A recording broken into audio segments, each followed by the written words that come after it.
Hello friends, ನಾನು ರೇಖಾ ಮತ್ತು ನನ್ನ ಯೂಟ್ಯೂಬ್ ಚಾನಲ್ ರೆಸ್ಟ್ಲೆಸ್ ರೇಖಾಗೆ ನಿಮಗೆಲ್ಲ ಸ್ವಾಗತ. ನಾನಿಲ್ಲಿ ಇವತ್ತು ಸಿಂಪಲ್ಲಾಗಿ ಆದರೆ ಅತಿ ಪೌಷ್ಟಿಕತೆಯಿಂದ ಕೂಡಿರೋಂಥ ಕೋಸಂಬರಿನ ಮಾಡ್ತಾಯಿದ್ದೀನಿ. ಇದನ್ನು ಮಾಡೋದಕ್ಕೆ ನಿಮಗೆ ಜಾಸ್ತಿ ಸಮಯನೂ ಬೇಕಾಗಿಲ್ಲ, ಜಾಸ್ತಿ ಇಂಗ್ರೀಡಿಯೆಂಟ್ಸು ಬೇಕಾಗಿಲ್ಲ. ಸರಿ, ಹಾಗಾದರೆ ಮಾಡೋದಕ್ಕೆ ಶುರು ಮಾಡೋಣವಾ ನಮ್ಮ ರೆಸಿಪಿನ. ಇವಾಗಿಲ್ಲಿ ನಾನು ಒಂದು ದೊಡ್ಡ ಬೌಲ್ ತೊಗೊಂಡಿದ್ದೀನಿ.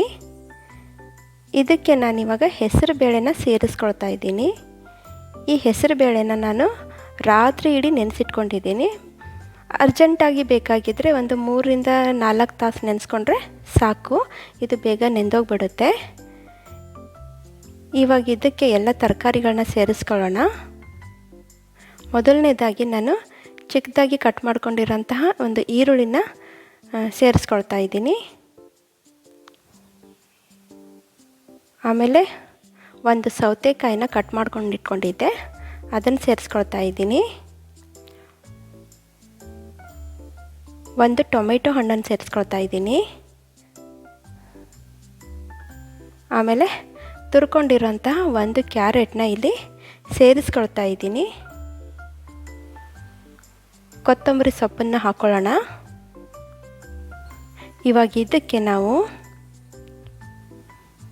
ಅರ್ಧಂಬರ್ಧ ಕ್ರಷ್ ಮಾಡಿರೋಂಥ ಜೀರಿಗೆನ ಹಾಕ್ಕೊಳ್ಳೋಣ, ಟೇಸ್ಟ್ ಚೆನ್ನಾಗಿ ಬರುತ್ತೆ. ಆಮೇಲೆ ಹಸಿಮೆಣಸಿನ್ಕಾಯಿ ಪೇಸ್ಟ್ನ ಹಾಕ್ಕೊಳ್ತಾ ಇದ್ದೀನಿ.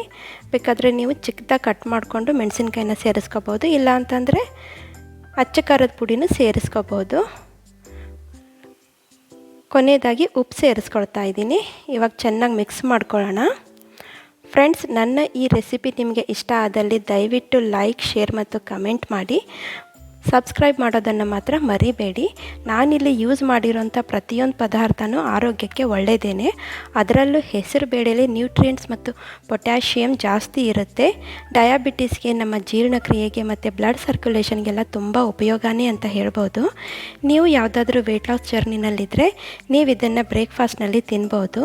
ಹೋಳಿಗೆ ಮಾಡಿದಾಗ ಅಥವಾ ಯಾವುದೇ ಸ್ವೀಟ್ ಡಿಶ್ ಮಾಡಿದಾಗ ಆ್ಯಸ್ ಅ ಸೈಡ್ ಡಿಶ್ ನಿಮ್ಮ ಊಟದಲ್ಲಿ ನೀವು ಇದನ್ನು ಸೇರಿಸ್ಕೋಬಹುದು.